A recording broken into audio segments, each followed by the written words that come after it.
Bienvenue sur Better Call Nicolas, le podcast dédié aux solopreneurs déterminés à transformer leur idée en business. Je suis Hello Nicolas et chaque semaine, je partage des conseils utiles et pratiques pour aider les solopreneurs à franchir chaque étape de l'idée à l'exécution. Que tu sois au tout début de ton aventure ou déjà bien lancé, ce podcast est fait pour te donner les outils et l'inspiration nécessaires pour réussir en solo. Installe-toi confortablement et prépare-toi à donner vie à tes ambitions. Comme toujours, j'espère que tu vas bien. Ce nouvel épisode de Better Call Nicolas est en lien avec l'épisode précédent. Tu dois comprendre tes clients. Mais tu me diras, pour comprendre nos clients, il est au préalable important de connaître son client idéal. Et donc, lorsqu'il s'agit de définir son client idéal, il y a quelques petites choses importantes à savoir. En fait, ce qui est important à savoir, c'est que on doit aller vers la simplicité et non la complexité. On doit aller vers la clarté et non la confusion, réduire le spectre le plus possible afin qu'il soit précis et non qu'il soit large et imprécis. En fait, il y a une erreur que l'on commet souvent lorsqu'on est néo-solopreneur, ou parfois même d'autres qui sont un peu plus aguerris, c'est toujours définir son client idéal avec un trop large spectre, ce qui fait que ça devient quelque chose de complexe, de confus et d'imprécis parce que la population est grande. Ce qui fait qu'on se sent un peu perdu lorsqu'on avance, on a du mal à identifier réellement quel est le problème et souvent difficile, d'avancer et je vais te donner un exemple pour cela. Prenons l'exemple d'une personne qui voudrait, créer un produit ou un service pour les étudiants. En fait, parler d'étudiants, c'est un spectre beaucoup trop large. Pourquoi? Parce que dans les étudiants, il peut y avoir des des étudiants qui sont en BTS, en licence, en master et en doctorat. Et ces 4 populations, dont la catégorie étudiants, peuvent avoir des besoins ou des problèmes totalement différents. Donc créer un produit qui va à la fois satisfaire les élèves de BTS, de licence, de master et de doctorat, ça peut être très compliqué. D'où, ce que je disais précédemment, on peut être un peu perdu dans notre façon d'avancer, on peut avoir du mal à identifier le problème et pour le coup, ça devient réellement complexe et on a du mal à tenir heu, l'avancement. Et c'est pour cette raison que je disais aussi précédemment qu'il est préférable d'aller vers la simplicité, la clarté et réduire et être aussi précis possible sur le segment client que l'on veut servir, sur le segment client pour lequel on veut, apporter un produit ou un service de qualité. Et donc là, peut-être que l'idée sera de se concentrer sur la population, sur le segment qui concerne les étudiants en BTS et on pourrait encore aller aller de façon plus précise vers, par exemple, les BTS qui sont dans les métiers de l'hôtellerie, les BTS qui sont dans les métiers du tertiaire, et cetera, et cetera. Et donc, tu l'auras compris, quand on procède de la sorte, avec un spectre beaucoup trop large, il est difficile d'aboutir à une proposition de valeur qui touche réellement sa cible. Juste petit rappel encore, une proposition de valeur décrit simplement les bénéfices qu'offre un produit ou un service à ses clients. En fait, ce que je veux dire aussi par là, c'est que lorsqu'on a un large spectre, le message, il est générique. On a l'impression de s'adresser à tout le monde. Donc, même les personnes, les clients, les prospects, donc les personnes attirées par ce qu'on offre, lorsqu'ils reçoivent le message, ils auront du mal à se dire, tiens, ce produit est pour moi. Alors que le but réel d'une proposition de valeur, la façon dont on la conçoit et qu'on la décline, c'est que le client se dise, ah, tiens, ce produit, ce service est fait pour moi. Et donc, il est pour le coup réellement important de bien connaître son client pour pouvoir justement concevoir une proposition de valeur, OK, qui va pouvoir matcher avec ses attentes.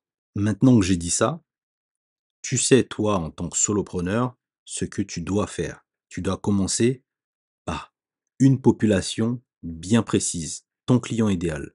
Si on reprend l'exemple des étudiants, Donc il y avait les BTS, les élèves de licence, les élèves de master, les élèves de doctorat. Prenons, les choses de façon simple et disons qu'on va se calibrer, on va se concentrer sur notre client idéal sont les élèves de BTS, sans trop rentrer dans les détails, mais là c'est pour l'exemple. Tu dois commencer d'abord par les élèves de BTS. Si ta vision à long terme, c'est de toucher les étudiants, aujourd'hui, tu commences par comprendre, connaître et comprendre les élèves de BTS. Une fois que tu auras proposé à cette population un produit ou un service de qualité que tu auras conçu parce que tu auras été en capacité de bien comprendre tout ce tout ce qui était important pour eux, tu pourras ensuite passer aux élèves de licence, aux élèves de master, puis aux élèves de doctorat. Et donc là, tu seras à même de répondre à ces différents besoins, à ces différentes problématiques, parce que tu les auras appréhendées les unes après les autres. Mais pour commencer, il est toujours très important de se focaliser sur un client idéal et se dire que par la suite, par itération, on va aller de la simplicité à la complexité et toutes ces itérations, tous ces retours d'expérience, on va aussi grandir en tant que solopreneur dans notre façon de travailler, dans les systèmes que l'on va utiliser pour être en capacité de répondre à d'autres types de besoins, pour d'autres types de populations, pour d'autres segments clients. En tant que solopreneur qui souhaite transformer son idée en business, tu ne dois pas perdre de vue que ton idée vise à résoudre un problème ou satisfaire un besoin. Et le but, qui suit, c'est de réussir justement cette adéquation entre ce que tu vas offrir et le marché, ce que tu vas offrir et la demande, de tes clients.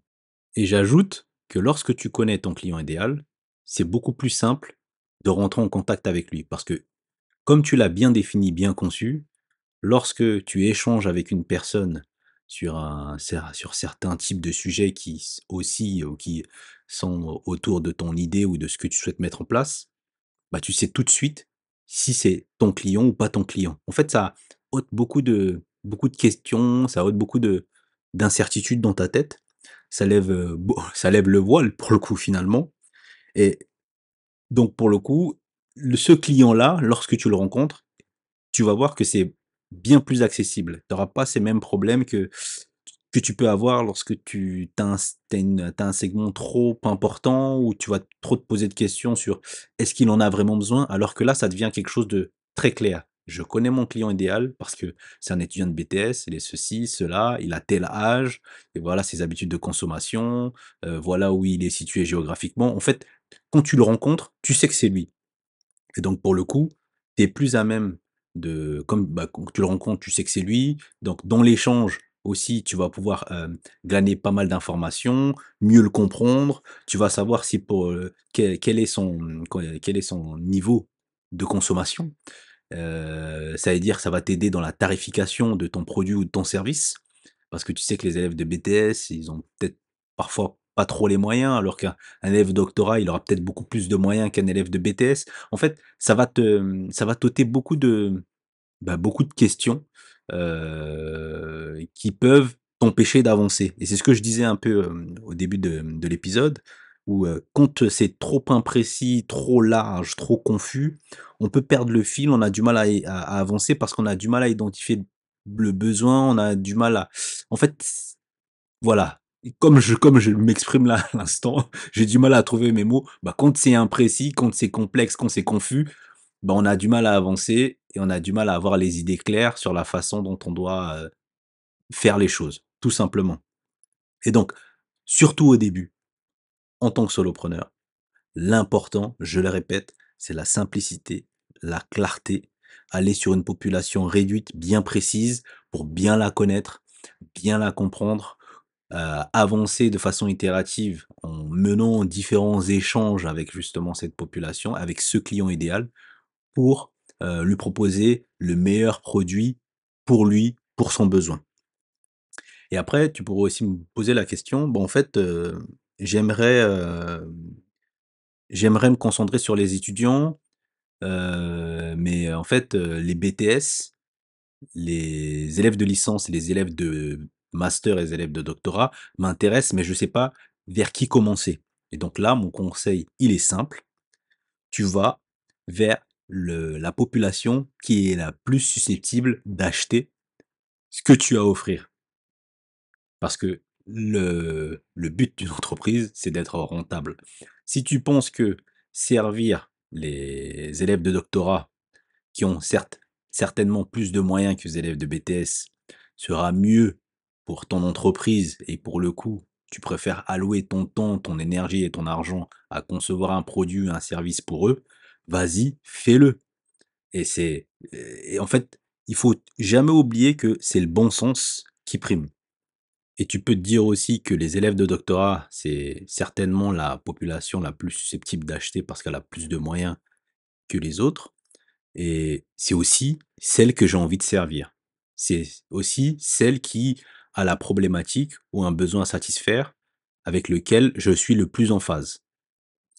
Voilà. Et donc maintenant, pour récapituler un peu tout ce que j'ai pu dire comme ça, quand tu veux définir ton client idéal, le plus important, c'est d'aller vers ce qui est simple, clair, population réduite et la plus précise possible pour être en capacité de mieux les comprendre, de bien répondre à leurs besoins à satisfaire ou répondre à la problématique qu'ils rencontrent, pour réussir la probabilité qui est la meilleure adéquation entre ce qu'on va offrir et son marché et ses clients pour être à même de décliner une proposition de valeur qui va faire que lorsque le client va être confronté à son produit ou à son service, au message que l'on souhaite passer, le client va se dire: «Ah tiens, ça c'est pour moi» et ça, c'est la chose la plus importante.